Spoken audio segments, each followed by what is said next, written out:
बिस्मिल्लाहिर्रहमानिर्रहीम। दोस्तों, अस्सलाम वालेकुम वरहमतुल्लाहि वबरकातुहू। वक्त का बादशाह अपनी ताकत के नशे में, अपनी हुकूमत और हुक्मरानी के नशे में इस कदर बदमस्त था। और फिर बादशाहों की अपनी आदतें होती हैं। बहुत सारी चीज़ें जो हमारे लिए बुराई हैं, बादशाहों के लिए मशगला होता है। तो एक ऐसी कनीज़ के ऊपर उसने अपनी नज़रें रख ली कि मैं इसको अपने पास बुलाऊंगा और इसके साथ में अपने ताल्लुक़ बनाऊंगा। वो खातून थी, काम करती थी, चली जाती थी, और फिर एक दिन बादशाह ने उसे अपने कमरे में तलब किया। नहायत खूबसूरत, हसीन व जमील, लेकिन ज़ाहिर है कनीज़ थी। आपको तो पता है कि जो महकूम लोग होते हैं उनकी हुस्न, उनका शबाब, उनकी सिफतें दूसरे लोगों के लिए मशगला बन जाती हैं, क्योंकि हम समझते हैं कि शायद ये माल गनीमत है। बादशाह ने उसे कहा कि तू बड़ा अच्छा काम करती है और मेरे इस महल में मैं देखता हूँ कि तुझे काम करते हुए तू बहुत खूबसूरत लगती है। मेरे दिल को तेरे हुस्न ने बड़ा मुतासर किया। तो वो खातून थोड़ी सी झिझक के साथ हटने लगी। तो उसने कहा नहीं, यहाँ कोई नहीं देख रहा, बल्कि मैं तुम्हें महल के अंदर वाले जो ख्वाबगाह उसमें ले चलता हूँ। वो ले गया। जब बादशाह ने उसके साथ दस्त दराजी शुरू की तो ये घबराई। थोड़ी सी आवाज़ इसके मुंह से निकली तो उसने इसके मुंह के ऊपर हाथ रख के कहा, यहाँ कोई देखने वाला नहीं, कोई सुनने वाला नहीं। तो इस खातून के अंदर से एक आवाज़ निकली कि तुम बादशाह ज़रूर हो, लेकिन तुम झूठ बोलते हो।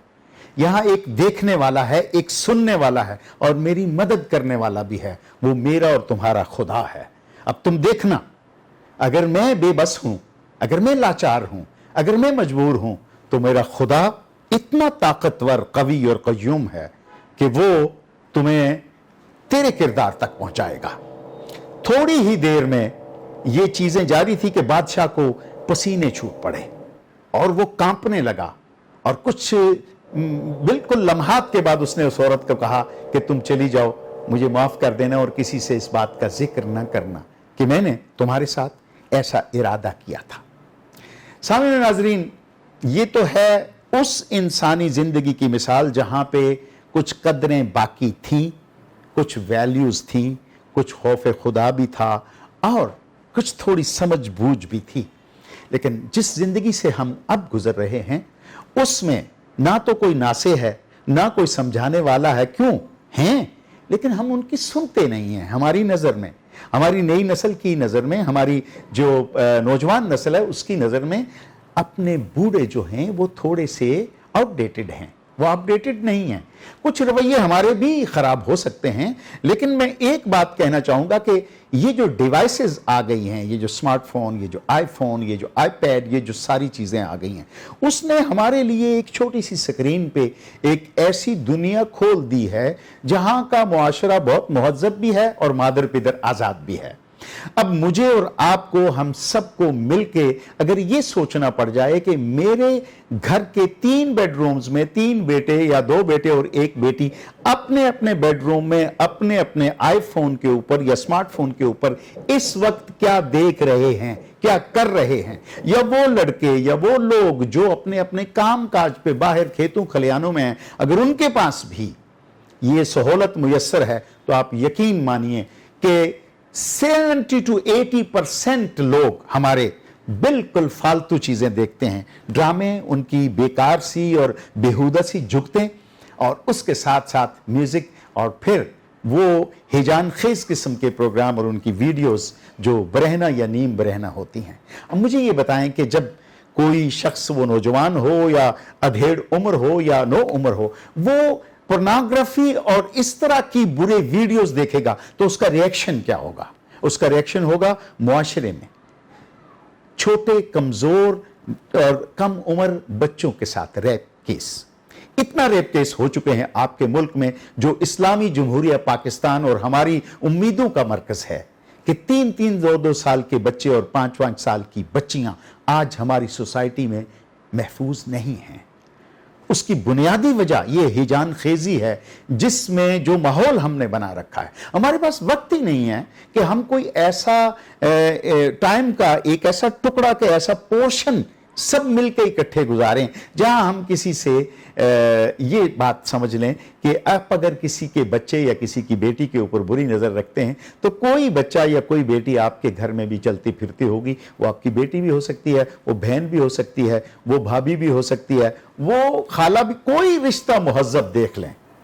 मुझे ये बताएं कि जब ये अच्छाई और बुराई की तमीज़ हमारी सोसाइटी से निकल जाएगी तो फिर हमारी सोसाइटी का मजमूई जो एक घरेलू माहौल होता है उसका क्या बनेगा? क्या हमारे यहां जानवरों की तरह और दरिंदों की तरह इसी तरह लाशें चौकों चौराहों गलियों या खेतों में से मिलेंगी? क्या ये मुहज़्ज़ब सोसाइटी में ऐसा होता है? क्या इस्लाम हमें, बिलखुसूस हमारा मजहब जिससे हमारा बड़ा एक करीबी ताल्लुक है, हालांकि दुनिया का कोई मजहब ऐसे रवैयों की ना तो हिमायत करता है ना उसे अच्छा समझता है। जिस मजहब को मैं और आप बुरा समझते हैं, अच्छा नहीं समझते, मानते नहीं हैं, उनकी भी अखलाकियात को अगर आप पढ़ें तो आपको इन चीज़ों की नफी नजर आएगी। हमारी मसाजिद में, हमारे उन जगहों पे जहां पे लोग इकट्ठे होते हैं, भांत भांत की बोलियां बोली जाती हैं, किस्से कहानियां कहावतें सुनाई जाती हैं, लेकिन इस अखलाकी बुराई से बाहर निकालने के लिए तदबीर क्या हो रही है? हमारे सोसाइटी के वो लोग जो दिमाग होते हैं किसी सोसाइटी का, वो क्या कर रहे हैं? अपने कॉलम सिर्फ इसलिए लिख रहे हैं कि कौन झूठ बोल रहा है, उसका नारा गलत था, किसने इतना माल खाया, कितना माल तो हम कोई और जाया कर रहे हैं। दौलत जो हम जाया कर रहे हैं उसका कोई नेमल बदल नहीं है। वो दौलत हमारी नौजवान नस्ल है, वो दौलत हमारा कैरेक्टर है, वो दौलत हमारा वो किरदार है जो हमें इंसानी शर्फ पर लेके जाता है। और जब इंसान अपने किरदार से नीचे गिरता है ना तो वो हैवान बल्कि खिंजीर से बदतर हो जाता है, जिसे काबिल नफरत समझा जाता है। इंसान अगर अपने मुकाम और मर्तबे पे रहे तो मसजूद मलाइक है और मलाइका के लिए वो काबिल एहतराम और काबिल इफ्तिखार है। और अगर अपनी मंजिल से मुकाम से नीचे गिर जाए अपनी बदअमली की वजह से तो वो दुनिया की भयानक तरीन मखलूक है जिस पे लोग तुफ करते हैं और लानत भेजते हैं। आज से इस बात का इयादा कीजिए। मैं अपने नौजवानों को मोहब्बत के साथ कहूँगा, मैं अपनी बेटियों को, बेटों को, बहनों को, भाइयों को, वो लोग जो मैदान अमल में हैं, आप खुद अगर अपना वक्त बचा के बच्चों के साथ क्वालिटी टाइम गुजारेंगे, उनकी तरबियत में अपना हिस्सा डालिए। आप जो भी हैं, पढ़े लिखे हैं या नहीं हैं, लेकिन बहैसियत बाप आप में अच्छाइयाँ हैं। आप अपने औलाद को अपनी इस्तात के मुताबिक कभी बुरा नहीं बताएंगे, कभी बुरा नहीं कुछ सिखाएंगे। अपनी औलाद की, अपने बहन भाइयों की, अपनी सोसाइटी की इस लिहाज से चौकीदारी करें। ये वक्त है कि आप वॉच करें कौन क्या कर रहा है, किस तरफ जा रहा है, और उसे हाथ बांध के मोहब्बत के साथ, शफकत के साथ ये बताएं, बेटा ये काम तुम्हें तबाही की तरफ लेके जाएगा और अगर तुम पॉजिटिव हो जाओगे तो तेरी सोसाइटी को तेरी ज़रूरत है, तो एक अच्छा इंसान बन सकता है। आइए मिलके इस तरफ कोई कदम उठाते हैं। अगर आप मेरा और हमारी आवाज़ का साथ देंगे तो मैं समझूंगा कि मेरे तमाम लफ्ज़ उनकी कीमत पूरी हो गई। अल्लाह आपका हामी और नासर हो। इंशाअल्लाह फिर मुलाकात होगी।